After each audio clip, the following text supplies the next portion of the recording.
I'm sure the next election, this will be part of the litmus test that the people will use, whether or not they would vote for the NDC or not. And this is what we also hold them to account. The next primaries will be in 2027, I'm sure. Next year. Just next year. I'm talking about general election. Yeah, 2028. Yes, but you know the issue about our monetization is more, I think, is more prominent during the primaries with the delegates. But it also has now, there's a nexus, as Musa Dankwa said, that if the elections was not held in Nima, which is a stronghold of the NDC, the NDC would have, lost because of the elections have been challenging. Well, very difficult to challenging. Okay, let me put it this way. Because of the displeasure of the general populace on that menace. So indeed, that is going to be indeed. It affects the national. Yes, exactly. So it's going to be a serious litmus test for them, and we would hold them to account that you have majority, indeed, a super majority in Parliament.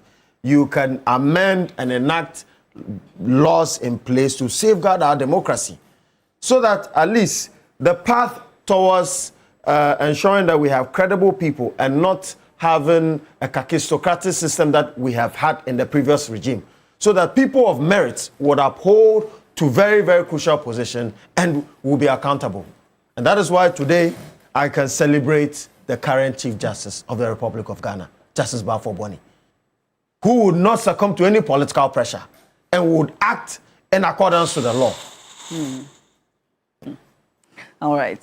Thank you, Dr. Ramsey. You see, in addition to Musa Dankwa's assessment of why there's a low turnout, I came to Parliament in 2006 through a by-election, consequent upon the resignation of Professor Siniwayo from the NDC and retracing his steps back to the NPP. My Tamil Central was declared vacant. He had won by a big margin, but when it was a by-election, I won, but not that big margin. Subsequent elections, I won by that big margin. Why? Because just like he says, at the time that you are holding a by-election, there is little unknown, very little. So the stakes are not very high, unless you have a parliament that is evenly divided and that the balance of power might be held by that constituency, then it becomes high. So you see our Asin North election, it was high. People, really went there with force. Now, so apart from, in addition to stakes being high, there's no adrenaline in the by-election. Nobody, you don't know what is happening. So the unknown, the fact that you want to prove a point, spurs you on, fires you on. And you're already counting the constituencies that you're likely to win. And you're not going to leave any stone unturned. It's not like that in the by-election. It's not like that. Okay? Now, thirdly, by-elections. You saw the women. See how they were talking. Very comfortable. Even the man who received a TV. It was very... Yeah. If it were by-election, if the general election, you were agitated. Even though Nima is a strong, you were agitated. Okay. Because anything could happen. The tension. Even the tension. But here there's no tension. So that's why you don't see a turnout. And then finally, it is our constituency. Many people are going to sit in the house and say, it is our constituency. Our constituency will win anyway. And so in by-elections, candidates actually enter houses to beg people to come out and vote. Because many people reside to the fact that that is our constituency, so we will win. And so the turnout will be very low. Okay, so... do you see a time in our politics where we can do away with monetization? Well, we are doing it. Are we? We are doing it. Many serious-minded people are talking about it. Many. We have just seen the primaries in Ayawaso East. Look, and this one without recourse to the MPP. When they set their filing fees and the development fund fees, I know people who wanted to contest their primaries who withdrew. Too expensive. Too expensive. Now, why did they set it that way? Because they wanted money to be able to organize it. Why did they want money to be able to organize it? We belong to political parties, but we don't pay fees. We don't pay dues. Okay? You just belong to a political party by name. Now, because if you start paying dues and your members are, 6 million MPP, 6 million NDC. At least that's what we got in the 2020 elections. If you are able to get the 6 million people to pay dues of even 1 cedi every month, 1 cedi, the party should be raking in 6 million cedis every month. Every month. So you mean the regular Ghanaian voter who belongs to a political party should pay dues to the party? But it's a corporate body. Your interest is coterminous to the interest of the party. Has it been tested anywhere? Where, in Ghana? In the world? Yes. Many people pay. I see. And then you set the caps.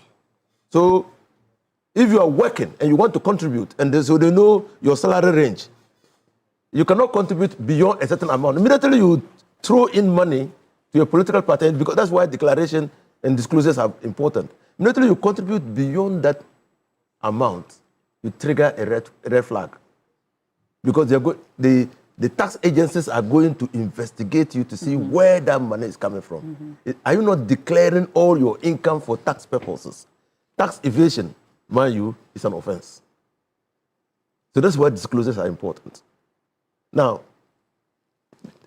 secondly, we want to know, people want to know where is the money coming from?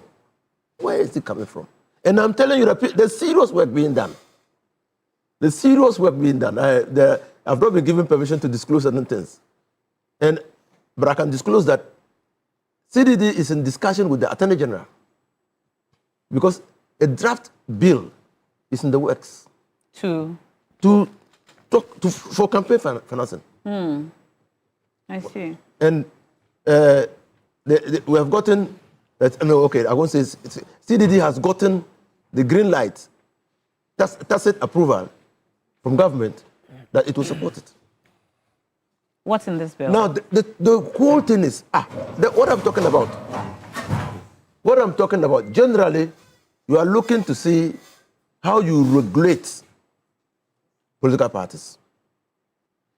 Now, funding. Apart from funding, we have created a humongous institution called the Electoral Commission. And we've lumped into the Electoral Commission 2 key important functions: organizing public elections and referenda, compiling the voters' register, and organizing public elections and referenda.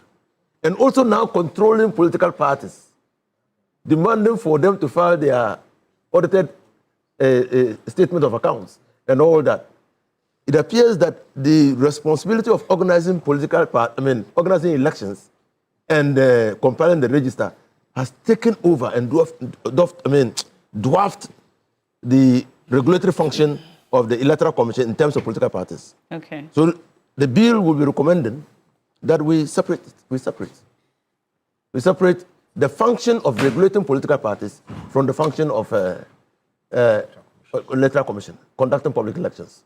Now, when Gambia or Sierra Leone came to Ghana and looked at our constitution, they took our constitution to their country. But when they came to the Electoral Commission, they separated the functions. They separated. So we think that we must also separate the functions. Now, it's not every contribution that you record. So I've mentioned 1 cedi. If someone has donated 1 cedi, you don't need to disclose that. Okay? So, but that one will be the fees. So if you receive fees, so you will have to disclose the fees or dues that you have reduced. That you have received.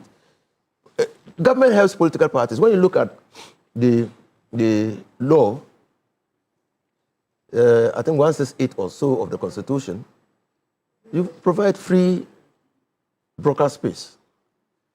That's advertisement, okay, for political parties, equally. Equally, yeah. The state broadcaster. Yeah, the state broadcaster, equally. The time that a political party spends on the network has cost to it. And that cost is borne by the state. The states, okay? but it's minimal. So yes, it's true that if the state wants to regulate political parties, they must do more. In the beginning, during Afarajan's time, the EC actually gave pickups to political parties as part of its support. We were saying that going forward, you must be able to demonstrate that there are some things, like for instance, filing. The filing fee of political parties is one, discriminatory, and two, totally unnecessary.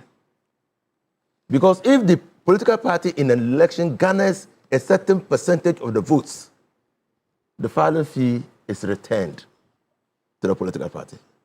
So in effect, that fee that you pay to the political party is just insurance that you will work to ensure that people partake in the democratic process, but it is returned. But if you don't get that percentage, you lose the fees. So it's punitive? It's punitive and discriminatory. Okay, so we're looking... So would you rather no filing fee, or it should not be returned regardless of how you show? We should rather no filing fees. No filing fee. The state takes it. After all, why should we create a discriminatory system and then make political parties that are yet in its infancy not be able to compete? And they suffer the most. Okay?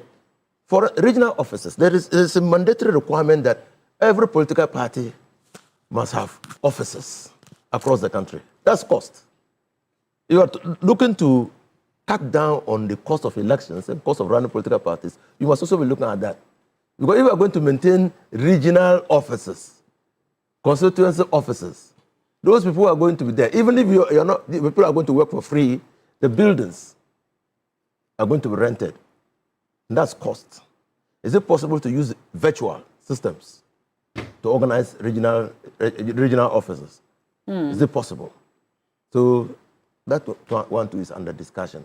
That if political parties have to meet virtually, the region meets virtually, and you don't need to incur costs in building a whole big building for the purposes of having a regional office. And this is in respect of the political party financing bill draft, which is in the works. Why it is so is that you are looking to reduce the cost.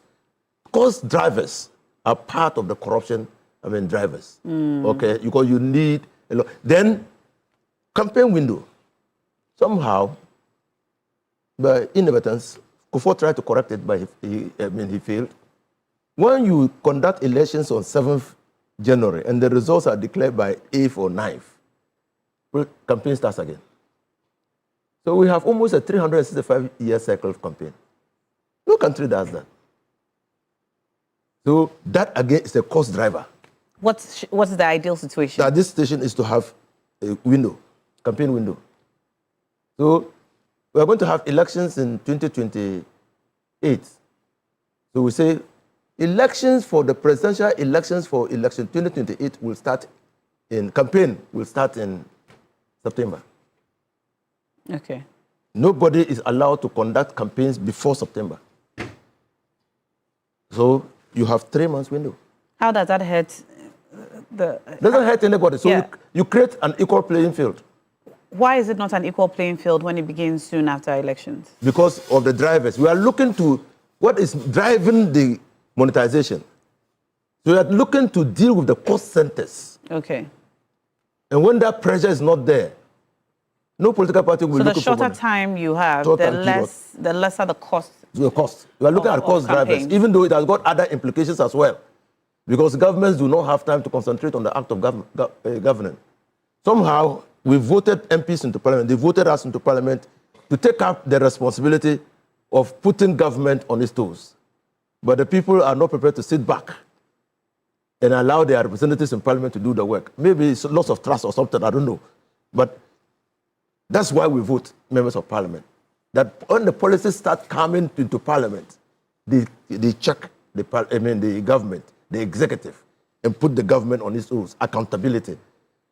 But we extend it, we take it over when we are, as private citizens, and every day your network, you have a newspaper review, and then not parliamentarians, but everybody is talking about politics. We think that that too should be curtailed. Kufuor came out with the political off season. I don't know whether you remember when he won. In the year 2000, year 2001 was a political off-season. You couldn't campaign, you couldn't do any politics. I mean, to allow government to work. Okay, so these are things that could help. It could help. Musa Dankwa, do you buy into these recommendations? Yeah, some of it is quite sensible to do. Shorter campaign period is quite important. For us, I mean, we've been campaigning from day one when Mama was sworn in. We were already looking to replace him.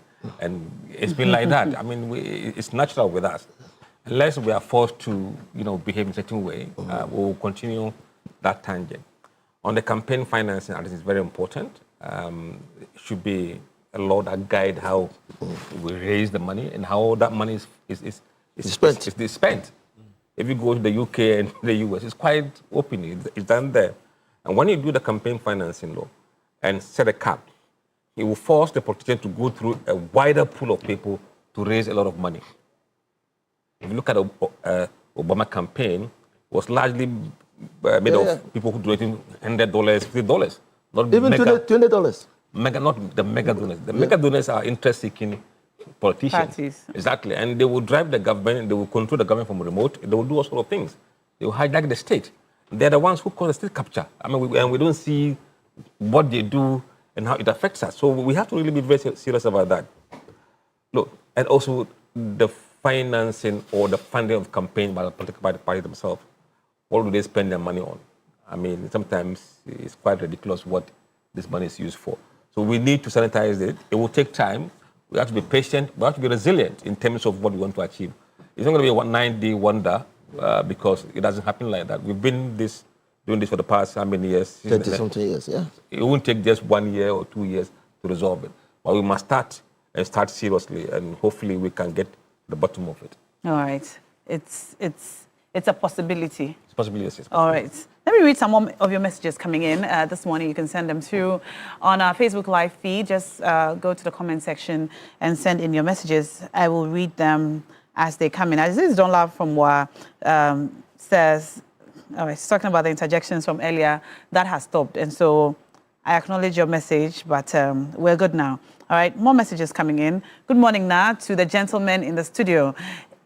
I want to agree with some of the recommendations by Honorable Fuseni. I hope that when these recommendations are put before Parliament, they don't sit on it and wait forever for the elections to end before they pass it. We need it to be passed now so that it will be implemented for the 2028 general elections. And that's from me, Okai, texting from Osu. Now, it all boils down to party financing and asset declaration regimes, which need to be enhanced and enforced. And that's from Notedua, our favorite clinical psychologist, texting in this morning. All right, more messages coming in. So now you brought back... All right. Okay. Good morning, Na. Good morning, gentlemen. I was looking forward to hearing from the security expert today. If you're talking to Mr. Kumado, we spoke to him. We spoke to Mr. Kumado earlier before we began our panel discussion. But we might have him coming back to the studio to join in our conversation at some point in the day. We are on till 5 p.m. till the polls close, all right? So our various teams will be taking over at different times of the day. But I'm going to hand over now to Beatrice Edu, who's going to bring us more information on what's happening on the ground. Now, quite interesting, the gentleman who sent you the message that the thing must be considered in Parliament now. Yeah, so no 21 sitting days, whichever. Yeah. He wants it done now. But yes, we're looking forward to improving things in our system and ensuring that we have better electoral processes. But Noble Crosby-Annan is my colleague who is in one of the polling stations. We understand is the Alhaji Idrisu Polling Center, and he's covering what's happening there for us. Noble, if you can hear me, tell us what's happening there. Like you mentioned, this is one of the 113 polling centers in the Ayawaso East constituency. This polling center is called the Alhaji Idris Polling Center. It is a combination or an amalgamation of 3 voting centers here. Now, what we're seeing right now is that the process so far has been smooth. And in fact, I should let you know that Just arriving at the moment is Mr. Boachie Jaku, who is a chairman aspirant of the NPP, and he just visited the polling station, and I'm sure we'd want to share a few words with the media here. Chairman, thank you so much for joining us here. What has been the observation of the process so far? Well, I just got here. And the impression I get, it is peaceful and quiet. Not like the Nima I knew many, many years ago, because my office is right down here. Right. And I've observed an election in this neighborhood. But this looks orderly and peaceful, and I hope that it continues through the duration of the voting, counting, and after the declaration of the results. And we've seen a lot of police deployment here, and I'm sure it is to your satisfaction as well. It is to my satisfaction, yes, but I am counting on the day when we will need no such deployment. Because police presence is a signal of something untoward happening or could happen. I think that we have to move to a stage in our national elections where police presence will not be required to impose order or to get us to act in the proper way. That would be a happy day for this country and its democracy. Now let's talk about the chances of the NPP. Baba Ali Yusuf, you're confident of victory for him?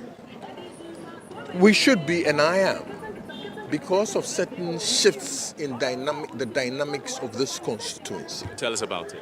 Well, that we keep that up our sleeves so that your opponents won't redress them even in this late hour.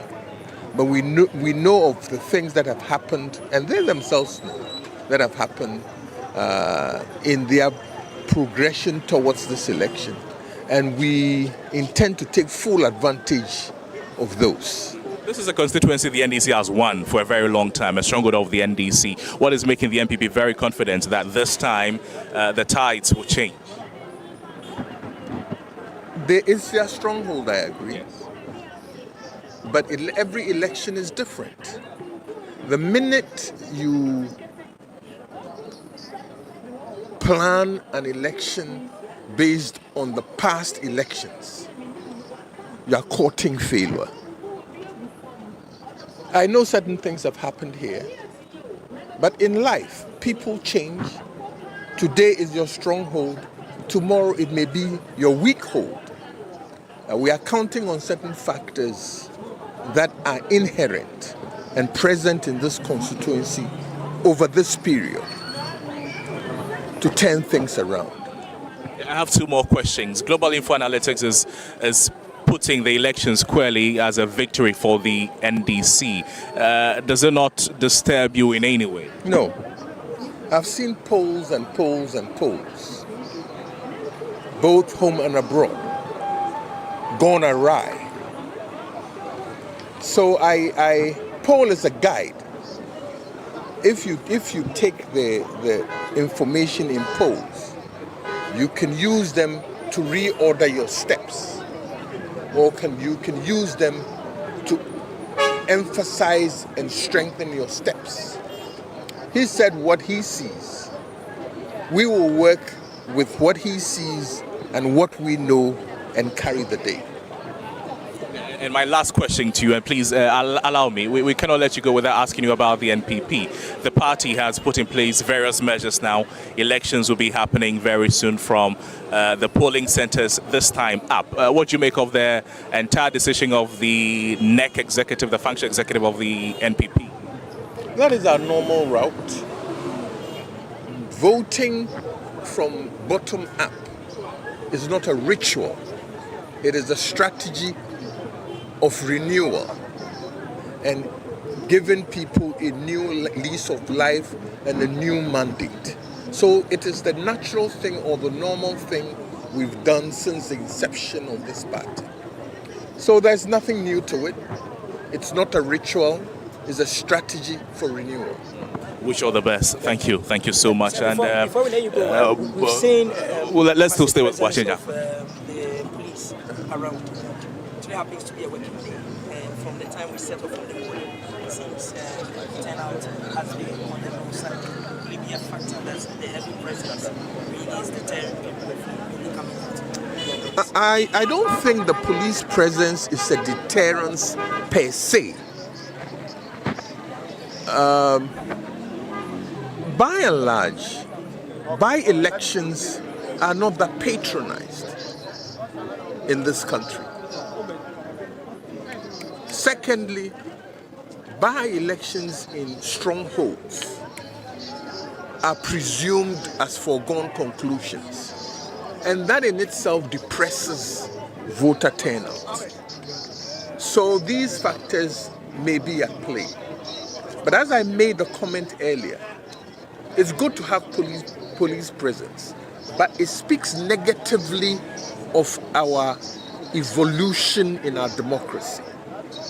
i.e., do we need to be forced or compelled to conduct ourselves decently and properly at voting centers?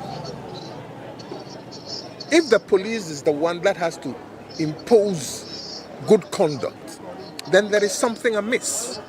I would wish for the day when we as citizens, out of duty to party and country, and out of self-decency, and a good understanding of democratic processes and the power, will come to the conclusion that this is a very simple civil exercise that does not require compulsion or being beaten over the head in order for us to exercise good conduct. So yes, it's okay, but I want us to look forward. And you are journalists. You have to propagate this message of proper conduct without police. After all, what is discipline?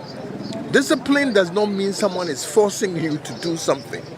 Discipline means you know what is right and you do it, and you know what is wrong and you desist from it without anybody telling you. I would wish that we get to that stage in the body politic and in our evolution of our democracy, and that will be fine for us. And finally, for me, you are live from Ghana Television and our partner stations. Appeal to the voters to come in Ghana. Here we are expecting 1,000 plus, but as we speak, we've not even from the two centers, we've not even reached 600. The time to go is not on our side, so at least they can come and exercise their franchise. Well, my appeal is based on the fact that voting grants you the exercise of your fundamental freedoms. I have lived through all the military coups in this country, where your fundamental freedoms are denied in your face, where you have no right to say something or anything. If you are wronged, you are wronged, and you have no recourse. The military government sitting on your neck gives you no chance. So even if you are dissatisfied, it requires the shedding of citizens' blood to make a change. We don't want to get back into that era. We are now in an era where you are freely given the right to choose, the right to decide. Let us not toy with it. Let us not say that we are tired of democracy. We've tested democracy, we've tested military governance, and nobody should wait for military. Yes, democracy may have its pitfalls. Yes, democracy may have its shortfalls, but it's the best amongst the things available. I will therefore urge all our citizens and voters here, make a little time to exercise this franchise that speaks your mind, so that together, all the political parties, all of us as citizens, we can advance the gains and the goals of democracy one step at a time. So my plea is, come out, spare the time. It is worth it. come and cast your vote, and then you would have exercised your civic responsibility to the development of this country. And lastly, for me, Chairman, how are your chances? How's your own campaign going? You did your last already. Yes, but this is final. Give somebody else. How is it? Wait. Give somebody else. This is a sample exercise for all Ghanaians. Does this warrant the vote buying or gift giving we see from political parties like yourself? It is a sad commentary on democracy. It is a sad commentary on the quality of lives that you have to exercise, you have to be transactional about who governs you. I can bet you that in your own hometown, when we are choosing a chief, right, you will not allow anybody who is not a true royal to occupy the stool. You will fight to the death to make sure that a genuine royal occupies the stool in your village or your hometown. How be it then that when it comes to the national, which is bigger than my hometown or your hometown, we are reckless about the decisions we make and reduce it to a simple transaction of money. We are doing ourselves a lot of harm. It means that we are not allowing the best to serve us, and that vicariously people will buy into themselves into an office for which they do not intend to be faithful servants. I have lived in South America, Brazil, Ecuador, Colombia. I've lived and worked in these places, and I've seen the disaster they courted for themselves with drug money entering their political system. The destabilization they are still experiencing is a result of that decision. I pray that in this country we will not sink to that level, because the violence that can arise from that and the violence that can be visited upon us will be beyond our imagination. So let us think deep. Look, if somebody gives you 1,000 cedis today, in another week, the 1,000 cedis is gone. But ask yourself, what have you exchanged for that 1,000 cedis? It is my plea that yes, I can understand some of the lame arguments being made, but you are a citizen, and there's a clear responsibility and onerous on all of us as citizens to make sure that we select the best to govern us. If we do less, we are doing ourselves harm. We know you are contesting for chairmanship. What are your chances? They are good, but I'll leave it to our electorate. Nominations haven't been open. The selectorate or the delegates who will elect us have not been elected yet.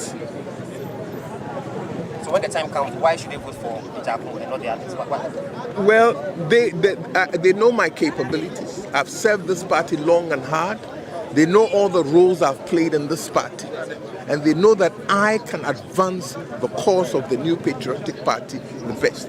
But let us hold our horses. The people who will vote in September have not been elected. Their election will be sometime in June and July, right? You don't know the configuration. You can only talk and hope and send your message that they will hear you and validate the message for you. So it's early days yet. Does this mean we wouldn't be seeing any gift giving from the Wait. Does this mean we wouldn't be seeing any gift giving or vote buying from the NPP in this election and in subsequent elections? You don't. There are no gatekeepers, right? But don't think that it's only delegates who take money. Journalists also take their solid, right? I would advise journalists, give up your sokolafia first. And when you do, then you will be in a moral position to castigate those others who take it. But there are no gatekeepers. You can never know who is doing what in what corner. Chairman, is that not the point where authorities coming, the OSP was investigating the happenings in the NDC after the primaries and all of that, vote buying allegations? As we stand here, if somebody at Kizito does a transaction, how am I to know? Unless we shine the light on it simultaneously, and all Ghanaians begin to feel that this process is an affront to our dignity, it can't easily be solved. You know, you don't expect one person to.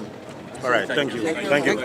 So that's a leading member of the NPP, Mr. Ejako, speaking with us there, and he touched on a number of issues from the latter part of the conversation, referring to issues concerning vote buying, to police employment in the election, to the low turnout of the election, and the chances of the NPP itself as they attempt to snatch this seat from the NDC. Mind you, this has been the traditional seat of the NDC. It's a major stronghold of the NDC. In fact, we were just about talking about this polling station, the Alhaji Idrisu polling center, when Mr. Jacko walked in, and we had to interact with him. But let's all talk about this polling center. We're expecting some 1,000 people to come and vote here, but at the moment we'll speak with the presiding member for the constituency, for the polling center, and then he will tell us what the numbers are looking like, so we'll be able to know what the turnout has been so far. Thank you so much for joining us. Okay. Talk to us. How many people are we expecting today? Actually, we are expecting, this is A and B. Okay. Or I should say B1 and then B2. So the B1, we are expecting 722 voters. Okay. Whilst the B, we are expecting 432 voters. Okay. And it is after 10, close to 10:30. How many have we seen so far? For here, we are hitting 70. It's around 67, 68. Out of what? Out of 700 and... That's a little on the low, don't you think? Yes. And then when you look at this place too, the B, we are now hitting around 42. So you could see the turnout is a little bit low. Okay. Let's talk about the agents who are here. All the party agents are represented? Yeah, they are all represented. NDC, MPP, LGP, and then one independent candidate. The other candidate, I didn't see his agent, but they are cooperating. So far, so good. Have they had any concerns? Nobody raised any concern because there is no any concern. So there's no way they can raise any concern. All right, thank you so much. And your name is? My name is Alhaji Idris. Coincidentally, my name bears the same name as the polling center. Anyways, thank you so much. So Alhaji Idris speaking with us there on the expectations for this polling center. Like we mentioned, like he explained, we're seeing low turnout. Maybe in the coming hours, as the day progresses, we'll be able to see a few more people coming to vote here in the constituency. But that will be it from me here at the Alhaji Idris polling center, or the voting center. And then as things go on, we'll bring you more. Indeed, Noble Kosbianan from the polling center, Alhaji Idris, earlier interacting with the former energy minister and the statements made earlier. But thank you very much, Noble Kosbianan. We'll come back to you as and when there's something happening in your area. But yes, we're bringing you all the comprehensive coverage from the 114 polling centers in this Ayawaso East constituency. But I'm coming back to you now with your panel. Yes, thank you so much, and thank you, Noble Crosby. And we'll be going back to that particular constituency for more as the day progresses. And we'll be going to all the other polling stations. There are 114, and we are visiting each of them this morning, one after the other. We brought you reports from about 4. We're going to continue to bring you more as we go. So if you're still at home or you're in the neighborhood and you vote in this constituency, Ayawaso East, we encourage you to please go out and vote now. And after you've voted, as is the rule, you go back to your homes or you go back to work or wherever, and you wait. You may come back after counting or when it's time for counting, but definitely do not hang around during the voting while it goes on now. It started at 7 a.m. It's going to go on till 5 p.m. and then voting will close. All right. We're still going to come back to this constituency, this particular polling station where our colleague Noble Crosby Annan is coming to us live from. He showed us some interviews he's had with some members of both political parties, NDC and MPP representing. We also know that we have about two independent candidates also running this morning. We haven't seen them yet. We have seen Baba Jamal in the constituency going around making sure that everything is going properly. He hadn't had the opportunity to cast his vote, yes. But Beatrice, where are we going back to now? Noble Crosby Annan, because we understand some political figures are already in the polling center where he is, the Alhaji Idris polling center. Noble, if you can hear us, please tell us what's happening. Actually, we're going to another polling station. 60% win for Honorable Baba Jamal. That concerns that because of the low numbers, the low turnouts, that number may not be attained. Well, irrespective of the numbers that may come out, the numbers that will come out will still get 60%, not less than 60% of those numbers. You all agree with me that when it comes to by-elections, you usually have very low turnout. But this, I believe, is still early hours. We've just done about 3 hours. I'm sure by the time we get to afternoon, evening, the numbers will be impressive. I'm telling you, even if it's just 2 people that will vote, Baba Jamal will be the next member of parliament for this constituency. Thank you. If you look at So that's Osman Ayariga, is an observer, also the chief executive of the National Youth Authority, who has been here to talk about the process and has observed the process. He says that he's comfortable with how things have been so far. He's expecting victory for the NDC at the end of the voting process, although the numbers so far are not very encouraging. We're just some 34 minutes after 10. It may not be very encouraging, but he's confident that as the day progresses, as we hit the afternoon mark, as we move towards the evening, we will be able to know who is winning the elections, and then he's confident that the NDC will come out victorious at the end of the voting process. So that's it from me here. And you see the party agents also. They are also very attentive, going through the entire process smoothly, paying attention to the numbers, making their own calculations. The electoral officials are also working like they should. Police presence is also very high here. So the process has been smooth. It has been transparent so far, no concerns. No party has raised any objections to any happening, because nothing untoward has happened. Some would say has happened yet, but nothing untoward has indeed, happened. We hope that it continues like that, and at the end of the voting process, we will be able to know who has won from this polling center, by extension, the entire constituency. Indeed, Crosby, if you're relying on a Musa Dankwa survey that says 75% for your candidates, then you will be confident, and perhaps the reason for that confidence from the Chief Executive Officer of the National Youth Authority. But before you go, though, I can see that the environment is quite busy. Would you say that all those are coming to cast their vote, or that's really the normal atmosphere that you would actually see on a normal day? Well, the people you see here are not all coming to vote. Some are people who are following some leading members of the NDC and the NPP. A few moments ago, we spoke with Mr. Ejako, who is a leading member of the NPP, and when he arrived here, he also came with an entourage. Osman Yariga has also come with his own, people. Some observers as well. The media is also present here. A while ago, we spoke with Mr. Koku Anyudoho, who is also here as an observer, and you can see him interacting with Osman Ayariga nicely in that corner there. So the people you're seeing here, not all of them are coming to vote. Some are voters. Some have come to cast their votes, cast their ballots already, but they are hanging around just to observe, look at how the process is going, engage with their friends, engage with each other amongst others. others. Already they've been telling me that the Nima community is a very loving community.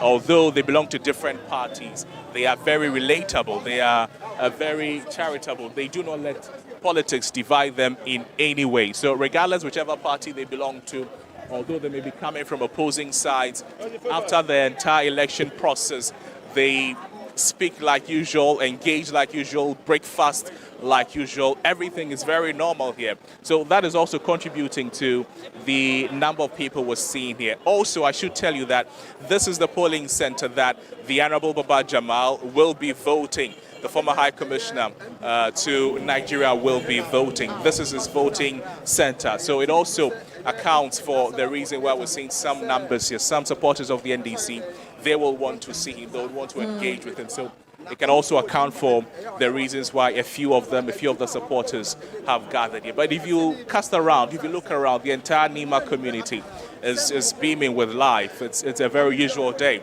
Although it's a by-election happening, everything is very normal. Business is going on.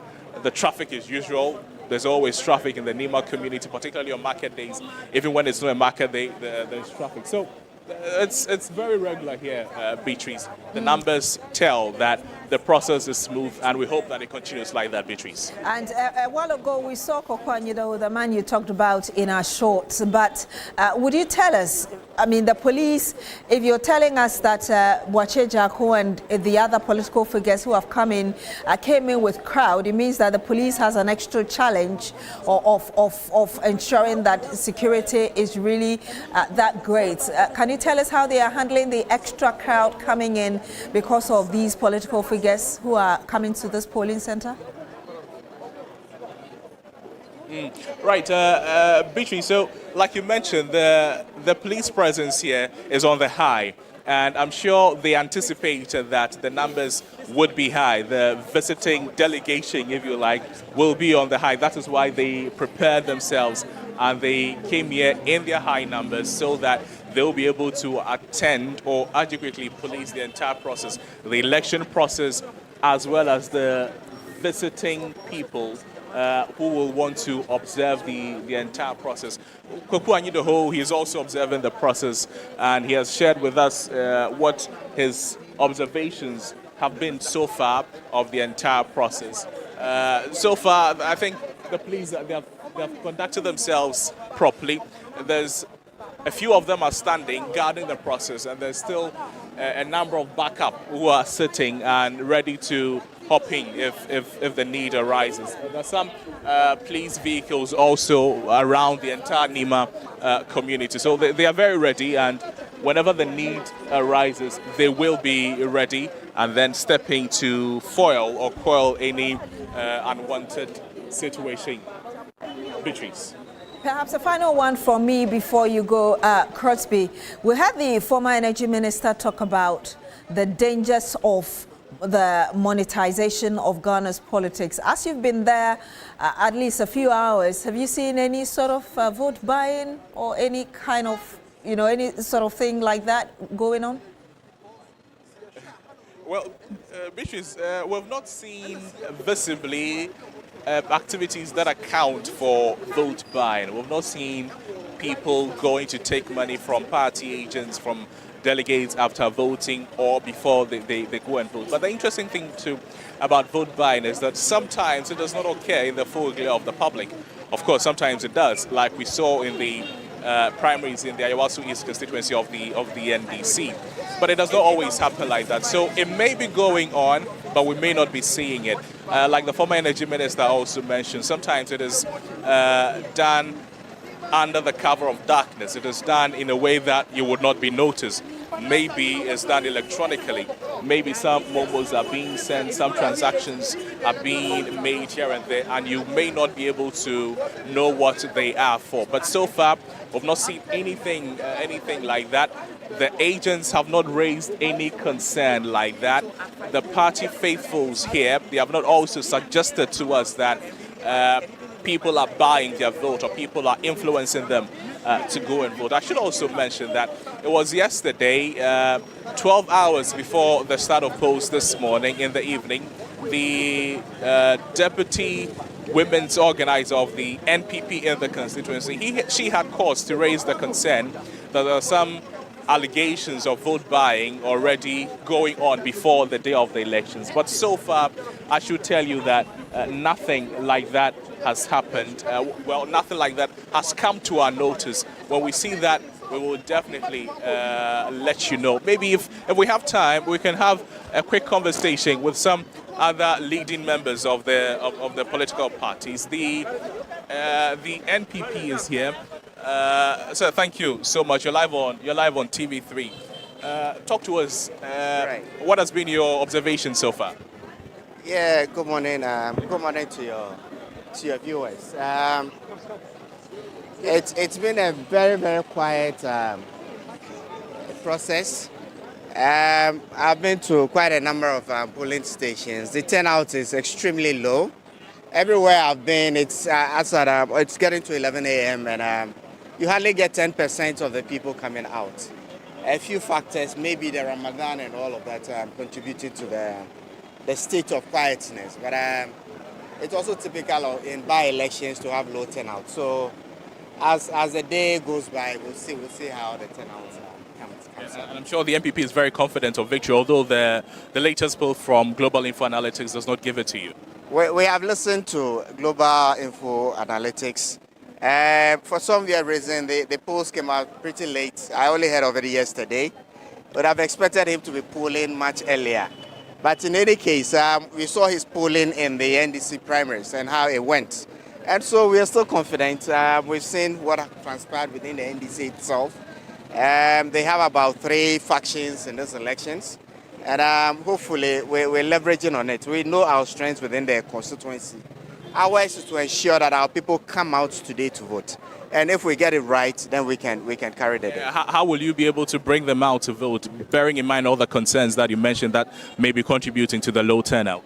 In a typical settlement like Nima, you realize that there are a lot of people who are registered and voters within this constituency, but they don't live here.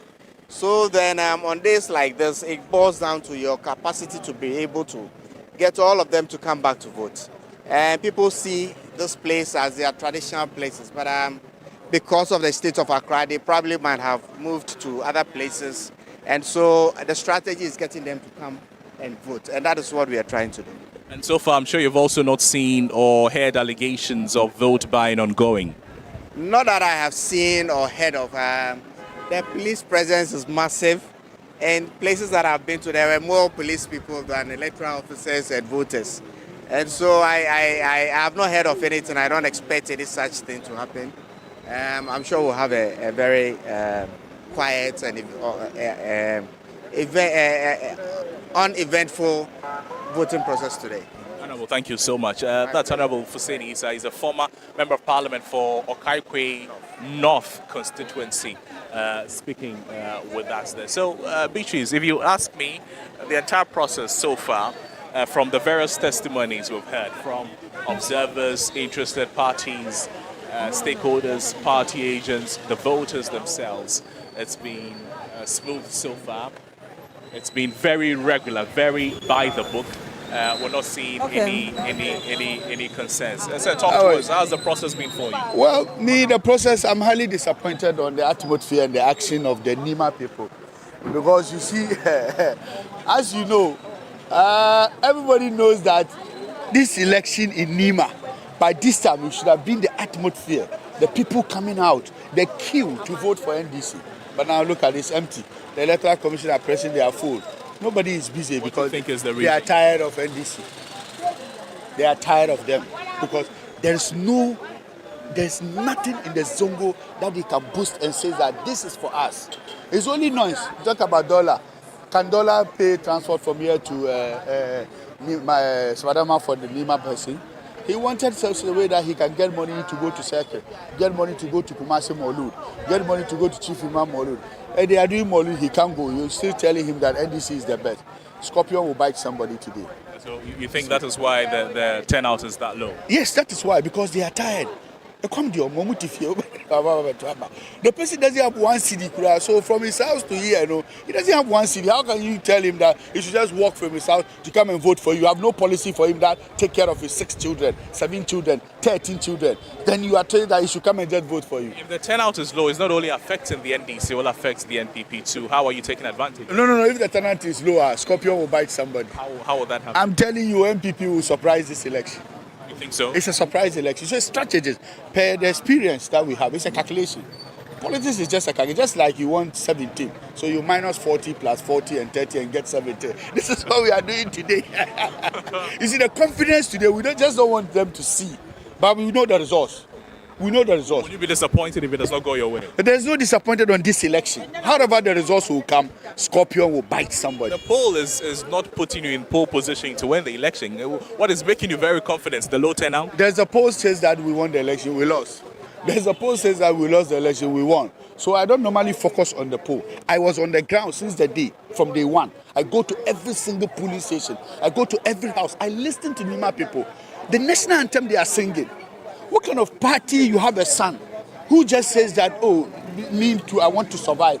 You just wake up, the general secretary, I sack him. It's only Zongo that you can do that because they don't respect Zongo. Have you ever seen policy that will make an impact of the Zongo person in current administration? Have you? By last time, by this time, Akufo-Addo time, we were talking about free education. Akufo-Addo time, somebody will come to this market, say, planting for food and job at Dauruma, I have brought my corn here to come and sell and benefit. What policy that affects the Zongo people? I just want to know, policy. If you say you are, nobody, even immigration, they are employing. Nobody employs Zongo boys. Police, they are not in. Military, they are not in. How do you know all of this? Because these are very unsubstantiated allegations. We know each other. You know all we the know. people They're talking about the Zongos. We know all of them. Who come from the Zongos? Zongos. We know we know. Say me, I know you. You are wearing NDC T-shirt. So when they are employing this military, I know you don't have a job. So I was expecting you to get a job. You didn't get it. Is that not my reason? Right. Is that not my reason? I'm not talking about the whole Ghana. I say Zongo. I know Zongo. For instance, I can boast and tell you that Zongo Development Fund has bring the life of the Cuba young ladies who went to Cuba and read medicine to become a medical doctor. Zongo Development Fund has built the ASOTEF to Tesla Chief Imam, where Chief Imam is doing his program. So it's an impact. As I tell you that Zongo Development Fund has given a lot of scholarship. And this is the same fund that the present CEO is telling us that you left him less than 300 Ghana cedis. It's politics. He says a lot of things. They says a lot of things. So, Thank you so much. Tell us your name again. Please, Honorable Ali Suraj is my name, aspiring national Nasara organizer, and a member of the national organization committee of the party. Of the NPP? Yes, member of the, we're 7 committee members, I'm one of them. Right, thank you so much, sir. Clearly, well, the NPP, very excited. He says that the low turnout is an indicator that the NPP will take advantage of the elections. Yeah, that would be it from me from the Alhaji Idrisu House Voting Center in the Ayawaso East constituency. Back to you, Beatrice.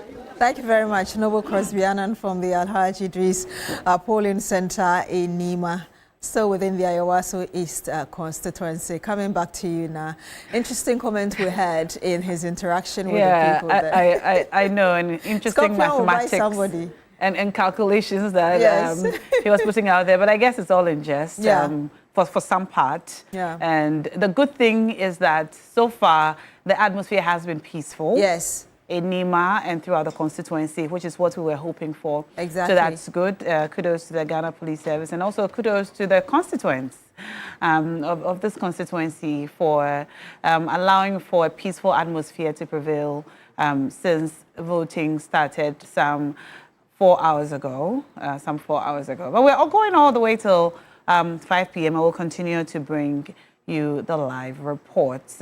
Back in studio, gentlemen, we're going to knock off this segment of our discussion today in just about 6 or 7 minutes. So I'm going to ask you all to just give us your final submissions on today's by-election.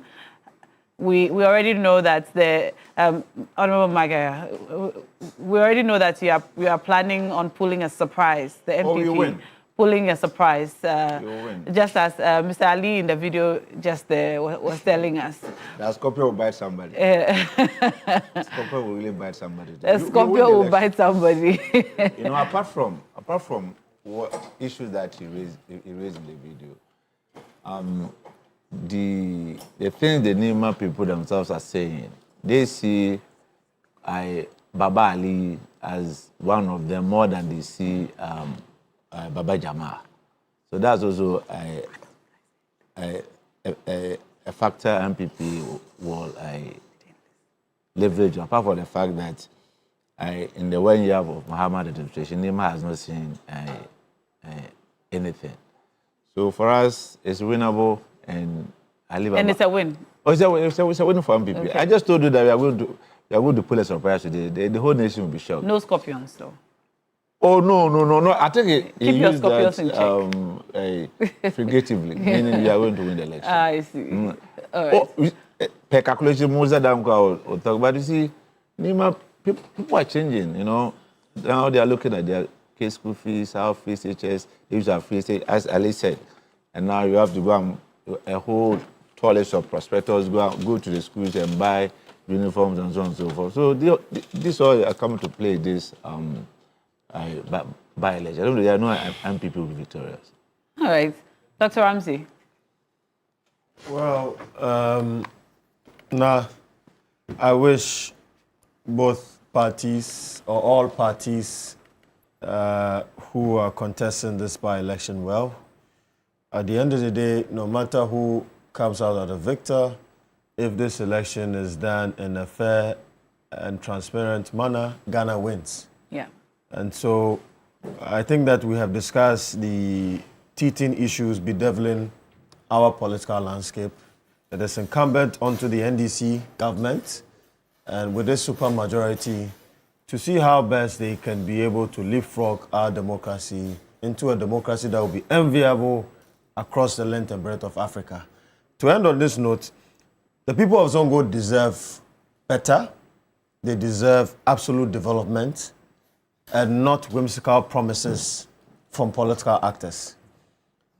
There was a policy under the aegis of the previous administration called the Zongo Development Fund, which they promised to raise $50 million seed money to fulfill certain promises that they made to the Zongo people.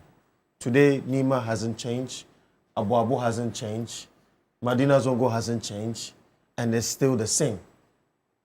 I think that it is incumbent on the NDC government to see how best they can enforce certain egalitarian policies so that people of the Zongo community will also deserve their fair share of the national cake.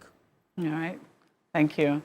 Honorable Inusa. So, Shira spoke about Zongo Development Fund being responsible for the training of female doctors. In fact, that initiative was started by John Dramani Mahama when he was vice president of the Republic of Ghana. There was no Zongo Development Fund. That he thought that Zongo, people in the Zongo, you needed to do like an affirmative action plan to get them also uplifted in the country. And so, in collaboration with his president, John Ivan Mills, many of the women in the Zongos, or ladies in the Zongos, were sent to Cuba. So it is not Zongo Development Fund. You should go and read the history of that. Now, the second thing is that, yes, development is incremental. I know Nima. I've lived in Nima. And I say Nima today is not Nima that it was. Of yesteryears. And you gave us a beautiful history of But obviously, I'm not saying that the people of Nima have gotten all that they need. There are still challenges. Yeah. Okay? And so, yes, Baba Jamal, if he emerges victorious, must champion the cause of the Nima people. Mm-hmm. That's all that representation is about. That when you go to parliament, you advocate for the people. There could be problems that the people will bring to their representative, and then he champions them in parliament and sees how the government can intervene in their time of need. Now, historically, Zongos across the country, and we NDC, we say Zongos are we have 16 regions in Ghana today, not so? Mm-hmm. Zongos are the 17th region. So we treat Zongos as a region on itself because of the historical underdevelopment in the Zongos. And so for us as a party, and that is our philosophy, that everybody, people matter. No matter you are, you matter. No matter where you are, you matter. And so people in the Zongos too, being Ghanaians, deserve a fair share of the national cake. All right. I've known Nima for a very long time. Even when Kofi Wayo contested Nima, he was the person who came closest. How many years ago was that? That was in the year 2000. Okay, 26 years ago. Yes. He came closest. He was the only MPP candidate who came closest to winning Nima, but he didn't win. So, because of the historical commitment and closeness of Nima to the NDC, and NDC, we don't take that for granted. We don't take that for granted at all, and we will also make sure that Nima gets his fair share of the national cake. Well, thank you now, so I'm much. happy that the election is proceeding on peacefully. Yeah. I've known Nima. They don't fight over elections. They are the same people. We are the same people in Nima. The same. I mean, when they finish, they will argue vociferously, but they will never fight because they understand that they are the same people. So I expect that by 5 o'clock today, the elections will end peacefully, and the victor, and I believe the victor will be Bawajima. Thank you so much, gentlemen. Thank you, Honorable Ali Maga. Thank you, Dr. Ramzi Husseini. Thank you, Ramzi Inusa. Inusa Husseini, yes. That's Inusa confused me there for a moment. And also we had with us earlier in the studio, Musa Dankwa of Global Info Analytics. We're going to continue these conversations throughout the day. And so even though we will shortly knock off this segment, we'll hand over to the next batch who would continue the conversations until the winner of the election is declared. But still in studio, and let me come to you, Beatrice. Yes, Beatrice, what do you have on the wall over there? Yes, just bringing you what we brought you earlier in the morning today, and it has to do with the kind of results that we've seen in the Ayawaso East constituency, at least since the Fourth Republic. In 2020, for instance, we saw the NDC win, of course, with the late Nasser Ture Mahama. I was saying earlier that he has been in that constituency since 2012, after he took over, of course, from another NDC MP then. So you can say that this constituency has really been the stronghold of the governing NDC. So in 2020, in the results, you had the late MP having about 61.18%, and the representative for the opposition MPP, Peter Kwame Nchimreku, having some 38.82%. And that was in about almost 15,000 votes. In 2024, which was just the last major election we had, of course, Nasser Ture, the late MP, retained the seat, and I was saying earlier that he died, unfortunately, whilst he was serving his fourth term, and he had one of the highest percentages in terms of vote, really, for the parliamentary results, getting about 70.85% of the vote, and MPP getting 29.15%.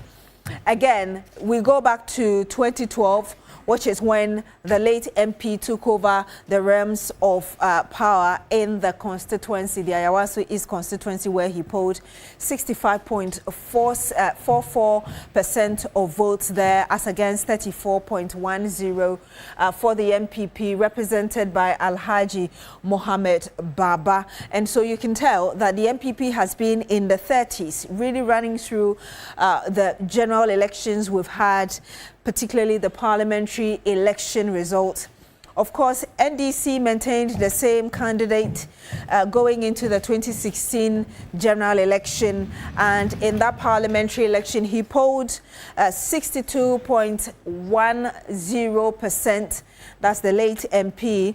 And again, there was the MPP Peter Entry who polled about 36.08%. Of course, we'll be bringing you more and as and when we have the latest from the polling centers in this constituency. But we need to return to my colleague Noble Crosby-Annan, who was earlier reporting to us from the Alhaji Idrisu constituency, polling center rather, in the constituency, Ayawaso East constituency. Let's go back to him. He's got some updates for us. Crosby, what do you have? So I have with me Madam Julian Obey. She is the PRO of the Greater Accra Regional Police Command. Let's speak with her and find out how the process has been for the Ghana Police Service so far. Madam, thank you. You're live on TV3. Talk to us.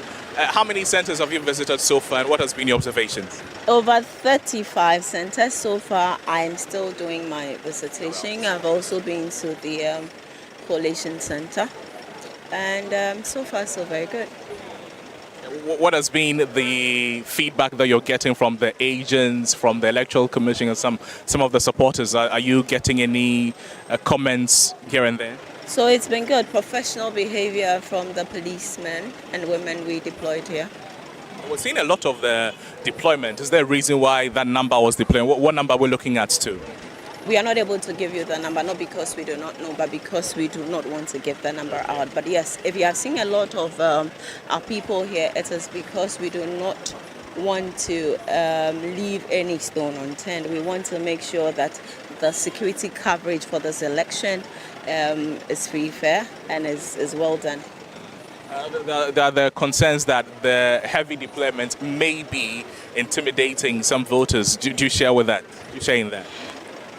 So our presence here is not just for those that are voting. Our presence here is also to protect the other persons that are going about their normal duties, that are just here for other businesses, but not here necessarily to vote. So yes, we have saturated the area, but it is for the good to make sure that every individual, every voter, every other person, including you, the media that's coming here today, is well protected and would have a safe day. And finally from me, there were concerns raised by the NPP that some cameras were being installed at some centers. Does it come to your notice? I do not have any idea about that. I would speak to the authorities, and if I get any feedback, I'll come back to you. Thank you. But what do you expect by the end of the process? I'm expecting that our work here as security men and security women would go as we have spoken to our people already, and we are hoping that we'll have a violence-free process. Wish you all the best. Thank you. Madam Julian Obeng is speaks for the Greater Accra Regional Police Command, talking to us about what has been her assessment of the voting process so far, based on areas she has visited, polling centers she has visited, and those that she hopes to visit before the day ends. Back to you, Beatrice.